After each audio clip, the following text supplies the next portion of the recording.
Hello everybody and welcome back to Ruben Tech, and I'm hoping that you have a very Merry Christmas today. Now we are going to discuss something that I believe in a nutshell is the perfect example of governmental overreach, and while people like me that even believe that not all government regulation is bad just get sick of what happens in the US, okay? Specifically, we're going to talk about the Beneficial Ownership Information Act, or BOI report. And if you don't know about this, I'm going to go ahead and I will show you the website here. Let me adjust. This is from the Financial Crimes Enforcement Network, okay, FinCEN. And this Beneficial Ownership Informational Act has to be filed by all small businesses across America. And from what I understand, there's roughly 30 million small businesses in America. Of course, not all of them will be affected by this, but a lot of them will, such as myself. I own a small business, and it's just, this act is extremely frustrating. It's just like, oh my gosh, this is where government overreach, this is the stuff that drives people to the tipping point, okay? So first of all, I just want to say in the name, who is this beneficial to? It's not beneficial to me, okay? A law-abiding citizen who owns a small business, not beneficial to me, and in my estimation, is probably not beneficial to 99.999% of small business owners who are law-abiding small business owners, right?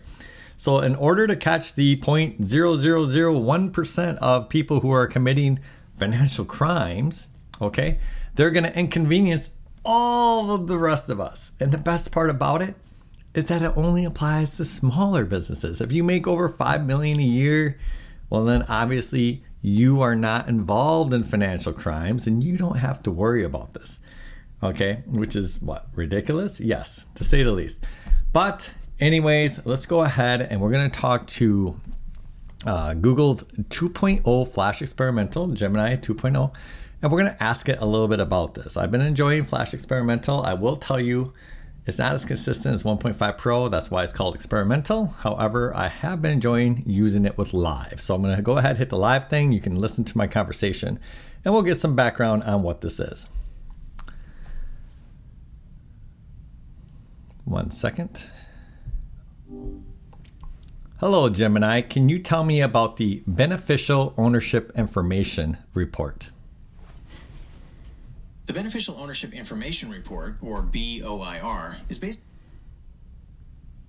a way for the government to keep track of who really owns a company. This is important for things like making sure companies are following the rules and to help track down any bad guys who might be using companies for illegal activities. Think of it this way. Sometimes a company is owned by other companies, and those companies might be owned by other companies, and so on. It can get confusing about who's really in charge. The BOIR cuts through all that and gets down to the people who are the true owners, the ones who make the big decisions and get the profits. With this act, does it only affect smaller businesses, it seems like? That's a good point. The BOIR does focus on smaller businesses, mainly those that are formed in the United States. Think of it as a way to make sure these companies are being transparent and that there's no funny business going on. Larger publicly traded companies have different rules they have to follow. How many small businesses are in the US?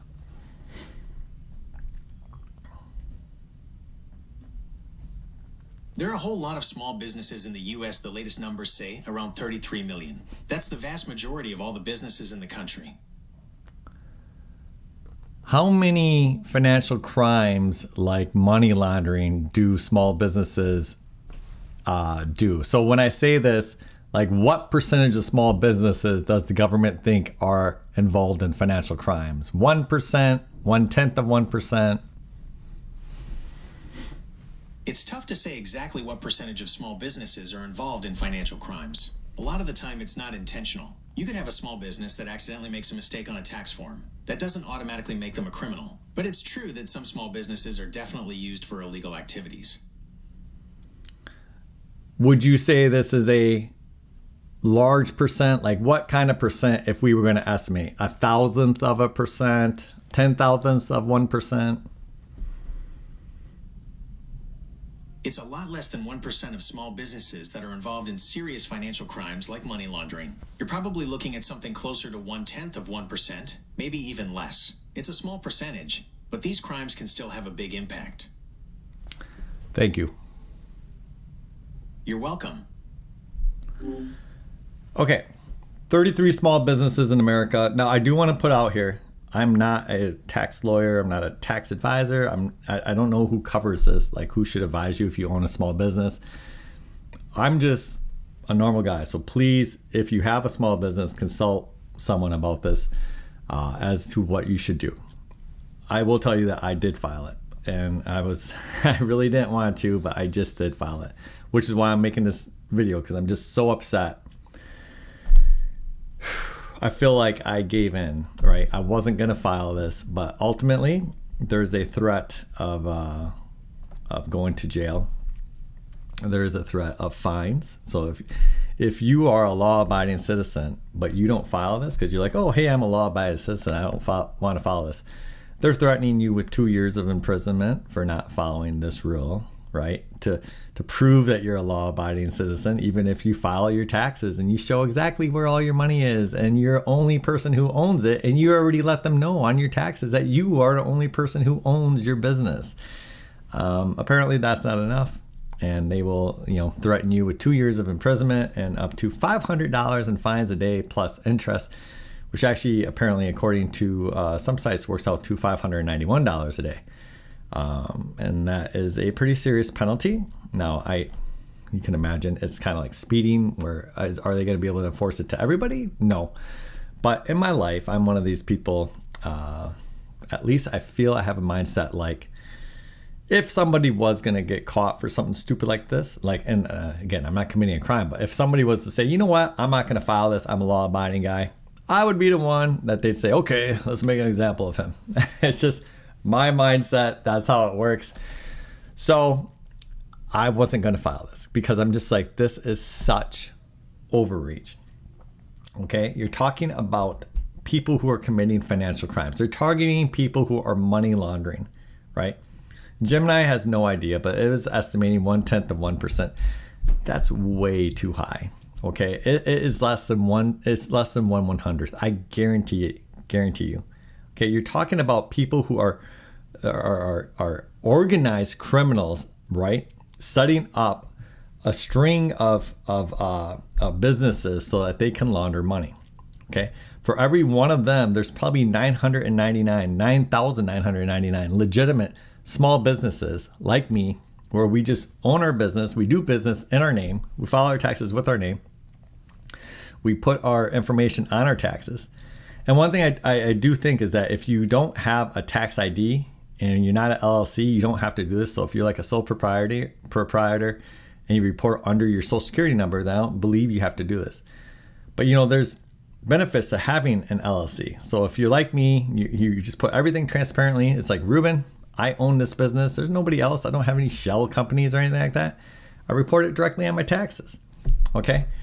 It's all already there. And I still have to do this. And they're doing it because they want to catch criminals. But if I don't comply, then I'm a criminal. Okay. This is just, it reminds me of when I took motorcycling lessons and I had this great instructor. And he was talking about helmets. And he's like, I used to race motorcycles. I've crashed. I know the danger of them.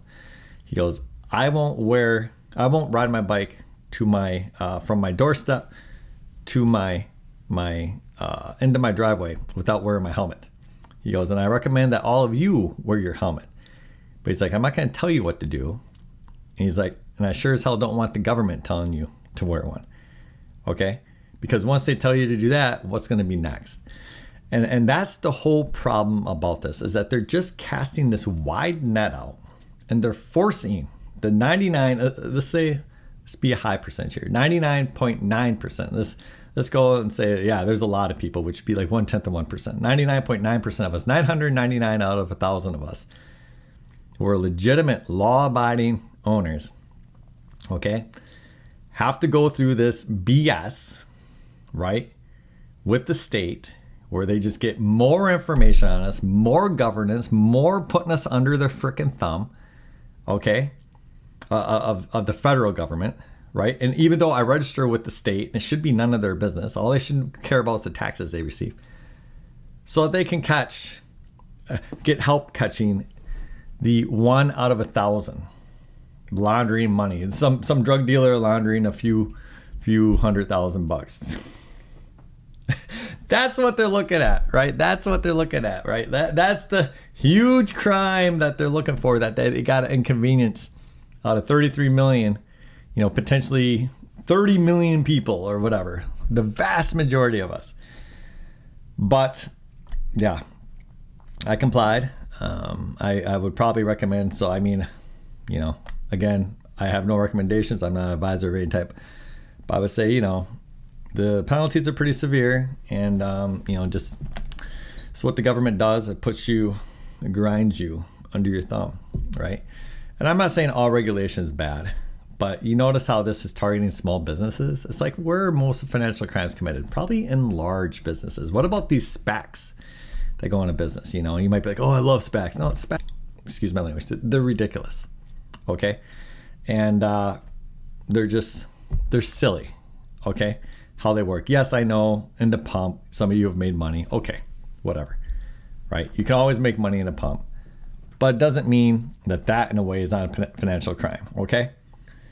And those things are legal, right? But me, law-abiding citizen, here I am, just small business, not making any kind of money, you know what I mean? And you're going to be a criminal if you don't do this. So, I don't know. Very frustrating. I did give in. I did file. Just so you know, it was challenged in federal court. And Texas actually found it, and they stopped it. They put an injunction against it. In East Texas. It wasn't federal court, state court. But a federal court just overruled that. You can see that from here. Fifth Circuit reinstates the BOI reporting, and they extended it to January 15th. So if you own a small business, I would recommend that you contact whoever you need to contact, and you figure out what you wish to do. So I'm just giving you the information on this, and I did comply. I felt like I had to. So, okay, that's what I got for you today. Have a great day.